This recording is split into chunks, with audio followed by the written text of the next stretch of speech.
Hello everyone, I'm from Group 2 and our system is all about car rental management system, and the name of our company is JPSP or JPSP Car Rental.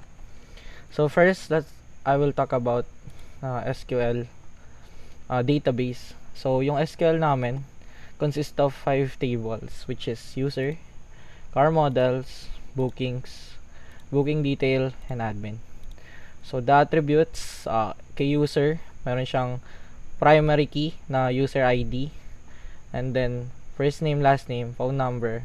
So basic information about users. So next primary key dito sa car models is the car model ID. And then sa booking, yung primary key dito is yung booking ID. So dito sa booking, dito papasok yung start date and end date. Since car rental kami, nagbe-base yung payment namin kung kailan aarkilayan and kailan matatapos yung arkila. So dito ako nag-insert ng start date and end date. So dito booking primary key, tas user ID yung foreign key. So dito sa booking details naman, so ito yung final. So main yung primary key dito is detail ID. So dito papasok yung booking ID na foreign key, car model na foreign key, yung price, tapos itong price, total price, yan. Payment status rin, if paid na ba siya or pending. So meron kaming admin. So ito yung admin table namin. So meron siyang admin ID, and then first name, last name, gender, birthday, yan. So basic info rin. So ito yung primary key niya, admin ID. Then foreign key siya dito sa admin, sa user, sa booking details, and sa car model. So explain ko siya later kung bakit siya naging foreign key niya. So start na tayo sa login page. So dito ito yung logo namin. And then lalagin lang dalawang button, which is login, sign up. So mag sign up tayo muna. So lagay ko yung mga basic mga information ko. So every user merong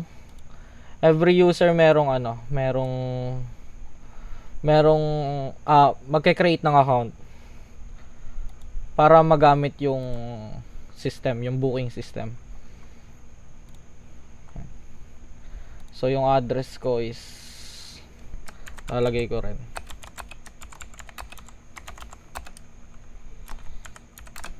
Ayan. Then yung email ko rin lalagay ko. Number, and then password.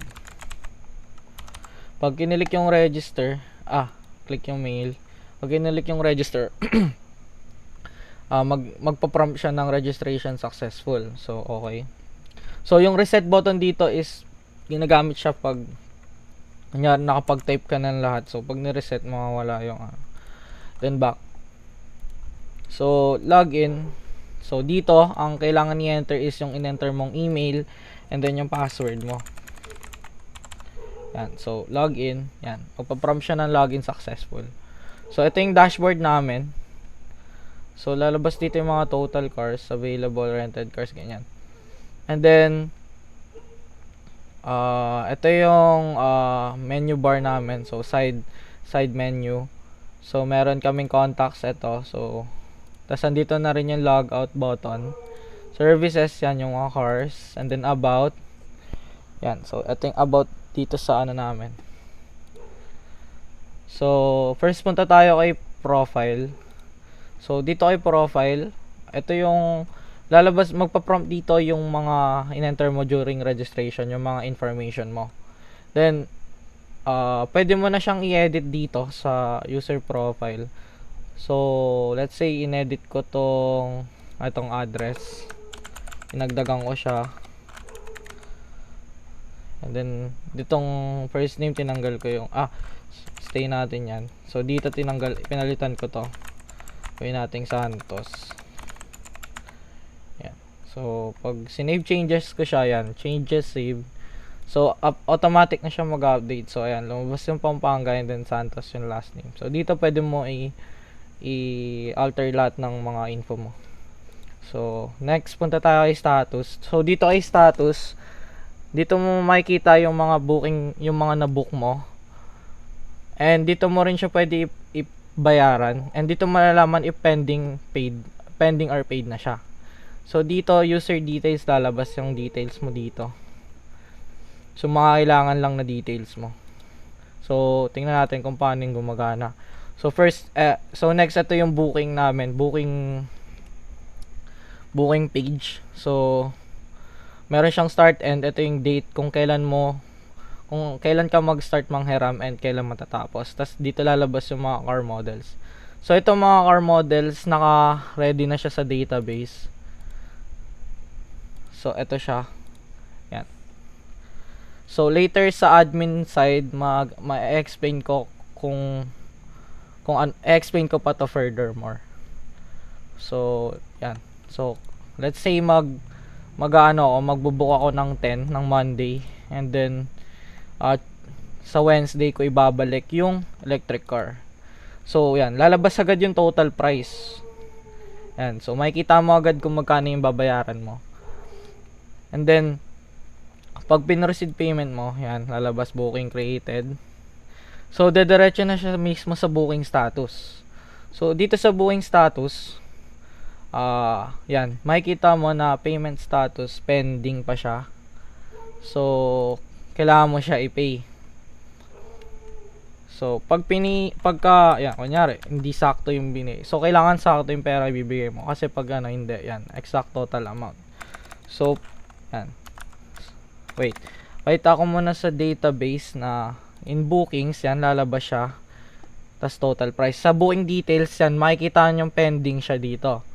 So, once na binayaran ko na siya, yan. Refresh. Yan.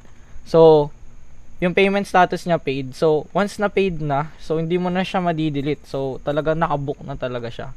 And then, pag chinek nyo siya dito sa may SQLs, YOG. So, yan, makikita yung payment status paid na siya. So, what if naman pag pending, try natin siya i-delete. So, magbubook ulit ako ng panibago. 13, yan. So, Jeep naman. So, same lang rin yan. Yan. So, ayan, makikita mo pa rin yung, dito rin makikita mo yung history ng mga bookings mo. So, dito, pending. So, pag dinilit, so, yun pala. Yun nga, like I said, pag paid, di mo na siya madi-delete. So, dito, pending pa lang siya. So, pwede mo na siya i-delete. Pwede mo na siya i-cancel. So, yan. Are you sure you want to delete booking? Okay, so, booking deleted successfully. So, refresh ko lang. Ay, na-delete na pala. Yan. So, doon lalabas yan. Dito, na pending. So, pag dinilit yan, mawawala siya. Na-refresh na. So, yan.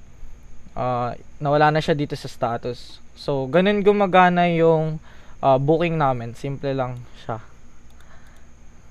Then, so, na-apply rin yung CRUD, which is yung edit, delete, and then, yun nga yung payment method. Yan. Super simple lang siya. So, next naman is, punta naman tayo kay admin side, which is, yan, logout muna ako. Yan, so, dito kay admin side, pwede rin siya mobile, yan. So, create admin, same lang rin siya ng style dun sa, sa user, create user. So, yan, magkikreate ako ng admin. So, dito, need na ng admin ID. So, yan. For example, yung admin ID ko is 11. So, so meron na akong data na na-input. So, let's say, ako si Paulo Balgona. So, male. Female. Yun natin siya, female.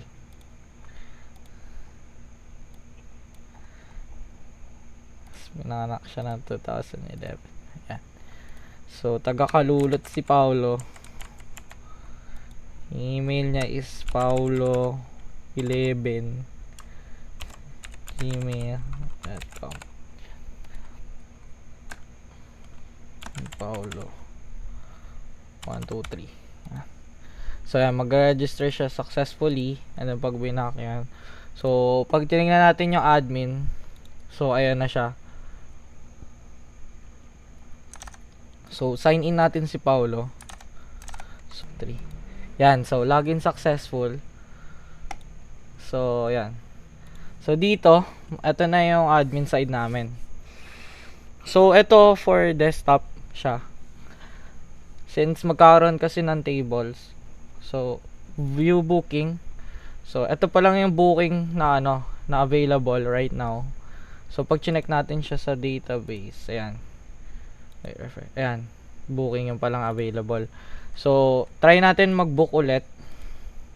Tingnan natin kung lalabas siya sa admin side. So 13 14 like no, minivan.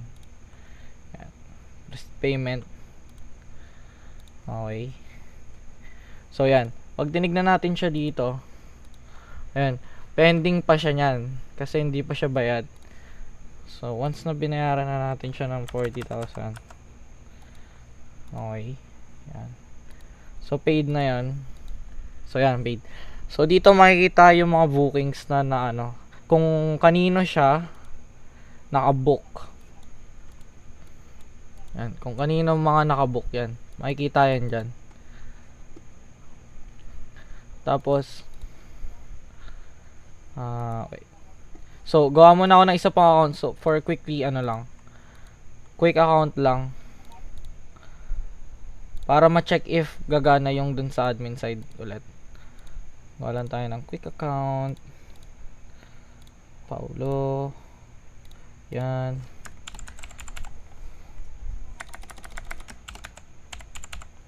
Two, 3. And register natin si Paulo ulit. So ito yung sa user side.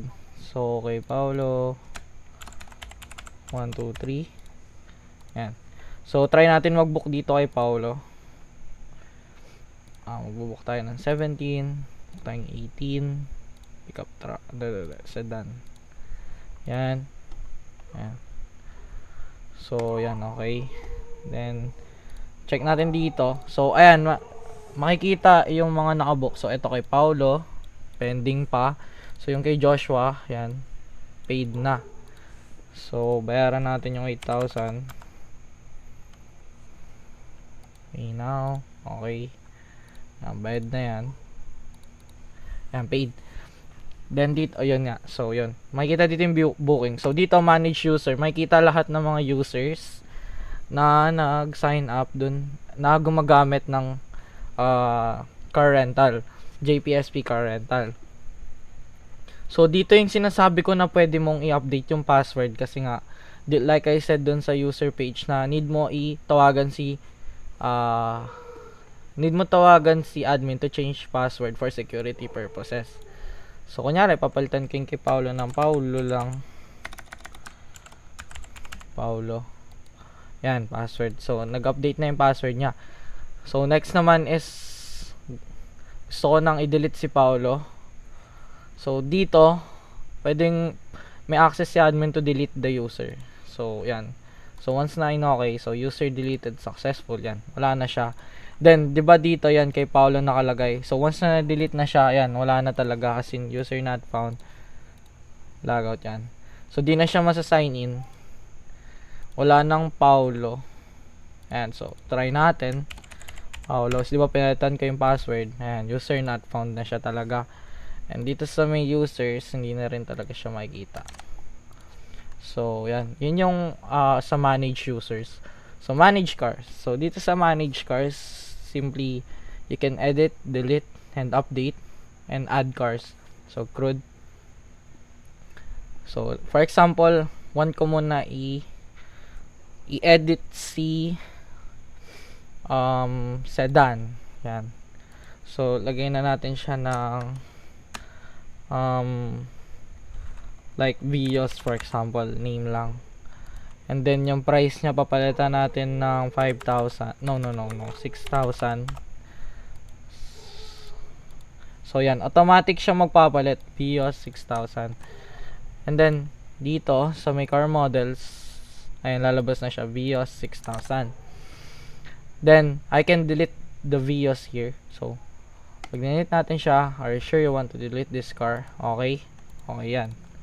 So check natin if nawala yung Vios dun sa may dito kay user page, kasi dapat nag-update rin siya dito.